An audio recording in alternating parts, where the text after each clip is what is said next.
किंवा इथे कॅप्चे दिसणार आहे तर खाली यायचं आहे आणि लाभार्थी स्थिती त्यावरती क्लिक करायचं आहे। आता कोणतीही योजना असू द्या DBT मार्फत पैसे जमा होणार असेल तर तुम्हाला बेनिफिशियरी स्टेटस चेक करता येणार आहे।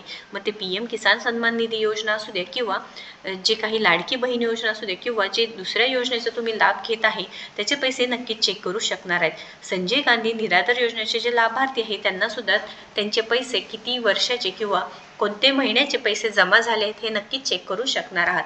इथे नो युअर रजिस्ट्रेशन नंबर टाकल्यानंतर इथे नो युअर रजिस्ट्रेशन नंबर टाकायचा आहे।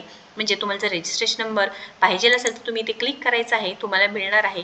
हे जर नसेल बघायचं तर डायरेक्ट तुम्ही काय करू शकणार आहात, तुमचं बेनिफिशियरी स्टेटस चेक करू शकणार आहात। यासाठी सिम्पली आधार नंबर टाका, तुमचा कॅप्चे टाका आणि गेट मोबाईल OTP इथे तुम्हाला म्हणायचं आहे। म्हणजे तुमचं रजिस्टर्ड मोबाईल नंबरवरती तुमचा OTP येणार आहे। 2 मिनिटं थांबल्यानंतर तुम्ही OTP टाकून घ्यायचं आहे। ते टाकल्यानंतर ज्यांचा अकाउंट आहे म्हणजे आपला आधार नंबर टाकलेला आणि कॅप्चे टाकून OTP आलेला जो रजिस्टर्ड मोबाईल नंबर अकाउंट आहे ते इथे ओपन होणार आहे। ओपन झाल्यानंतर इथे सर्व माहिती तुम्हाला दिसणार आहे। आता त्या माहितीमध्ये पूर्णपणे तुमचं नाव असणार आहे, त्याच्यानंतर इथे बरेच जी संपूर्ण माहिती असणार आहे ही सर्व तुम्हाला दिसणार आहे।